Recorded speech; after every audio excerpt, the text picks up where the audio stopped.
బెక్స్న్యూస్ కరడుగట్టిన gangster Nayeem హతమయ్యాడు. మరి అతని gang భూస్థాపితమైనట్టేనా? Nayeem బాధితులు మాత్రం కాదనే అంటూ ఉన్నారు. నయీం గ్యాంగ్ లో నెంబర్ 2 శేషన్న కీలకమని చెబుతూ ఉన్నారు. ఇంతకీ ఎవరి శేషన్న? నయీం నేరాల్లో ఇతని పాత్ర ఏంటి?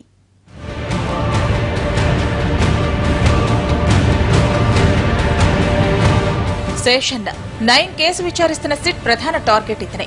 నేర సామ్రాజ్యానికి నయీం రాజైతే శేషన్న సైన్యాధికారి. నయీం టార్గెట్ ఫిక్స్ చేస్తే దాన్ని పూర్తి చేసే బాధ్యత శేషన్నదే. టార్గెట్ కు సంబంధించి పూర్తి కూపీ లాగటం, స్కెచ్ వేయటం, ఆ స్కెచ్ ను పక్కాగా అమలు చేయడం, కిడ్నాప్లు, హత్యలు అన్ని శేషన్న చేతుల మీదుగానే జరిగేవి.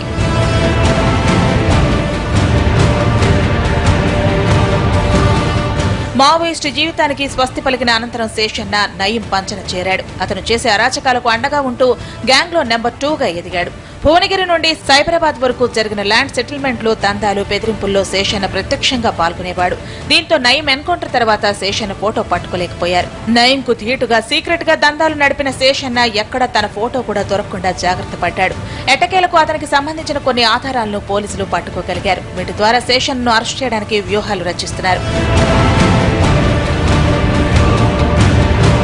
మావోయిస్టులుగా ఉన్నప్పటి నుంచే నయీం శేషన్న కలిసి దందాలు చేసేవారు.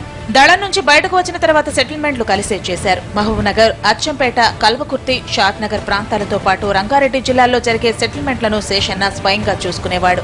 నయీం ఆదేశాల మేరకు ప్రజాప్రతినిధుల స్థాయి నుంచి పెద్ద పెద్ద సెటిల్మెంట్ల వరకు శేషన్న చేశాడని అరెస్టైన నయీం అనుచరుల ద్వారా పోలీసులు తెలుసుకున్నారు. గ్యాంగ్ లో రిక్రూట్మెంట్ కూడా శేషన్నే చూసేవాడు.